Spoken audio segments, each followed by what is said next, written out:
Hello guys, it's me again, IJC, at ngayon mag-uumpisa naman na yung panibagong Minecraft story ko. Pero parang hindi to sa story. Pero bago natin uumpisahan guys, please like and subscribe my YouTube channel. Kaya ito na guys, titingnan ko muna kung anong klaseng lugar to. Oh, ganda naman, ang galing-galing talaga ng gumawa nito. Sino kayang gumawa nito, no? Uy, nandiyan pala si Tatang. Oh. Hey bro. Hey Tatang, what's up? Oh, parang halik ka pa sa akin. Uy, bawal tayo sa ganyan, uy. Siguro mag-iikot-ikot muna ako.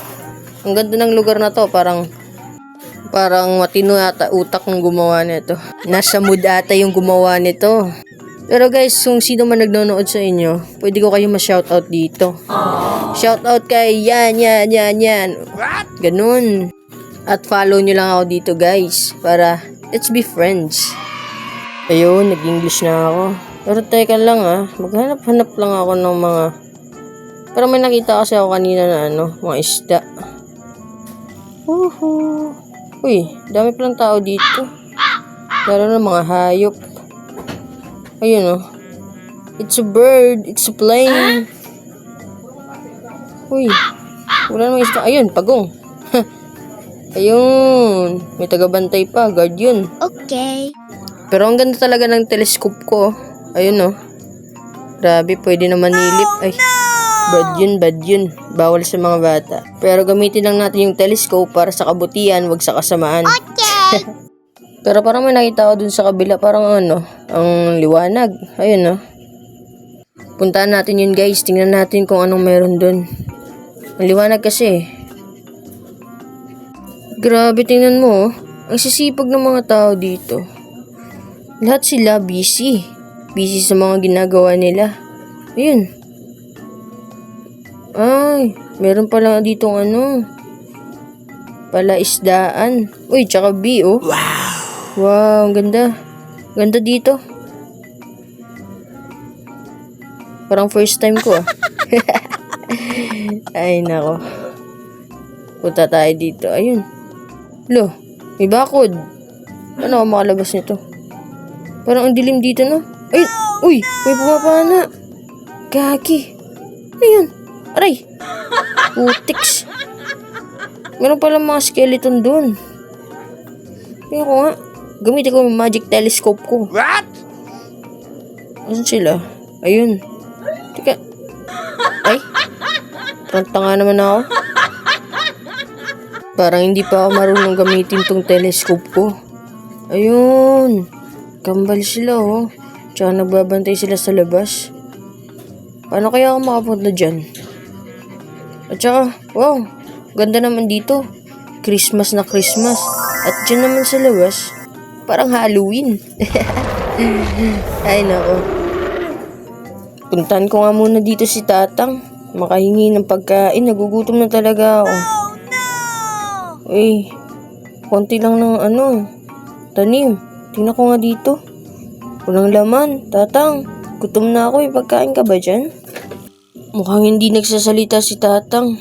Wala siguro siyang pagkain. Punta muna ako dun sa kabila. Baka may makita akong pagkain.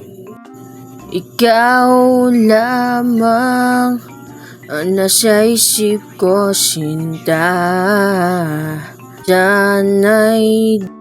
O, diba? Ang galing kong kumanta. Kantahan ko kaya sila para bayaran nila ako ng pagkain. Pwede. Ang talino ko talagang mag-isip. Pwede yun Sige, hahanap ako ng mga tao na pwede kong kantahan. Para bigyan nila ako ng pagkain kasi gutom na ako, men. Sige, punta na ako dun. Maghahanap tayo ng pwede nating kantahan. Sana naman bigyan nila ako ng pagkain because I know my fucking voice is so beautiful. Diba, Tatang? Agree ka naman, Tatang. Sige naman. Grabe naman to, damot. Sige na, Tatang, uy. Bahala ka nga dyan. Ayun, umalis talaga yun, Grabe. Grabe na talaga yung mga tao dito. At grabe, busy nila. Alam niyo mga Tatang, life is too short. Kaya minsan mag-happy-happy din kayo. Okay. Yung puro trabaho. At kayo din guys Maliit lang talaga yung buhay natin. Hindi natin alam kung kailan tayo mamamatay. Kaya, dapat, happy-happy lang. Parang enjoy life lang, di ba? Alam naman natin na kailangan natin magtrabaho. Pero, syempre guys, isipin din natin yung mga happiness natin. Tsaka, quality time sa ating family. Yun lang. Ito na nga guys, nandito na ako. Ayun, pupunta tayo dito sa dalawang mamang to. Kakantahan ko talaga sila. Kakanta ko sir, pwede? Pero kapalit, pagkain. 七八早我们到啊。 Yun. Teka lang, ito. Umpisa ko na. Hindi na makalaya. Dinadalo mo ko bawat gabi. Wala mang nakikita. Hapos mo'y ramdam pa rin sa dilim. Hindi na nanahimik. Hindi na makagising. Pasindi na ng ilaw. Minumulton ako ng damdamin ko.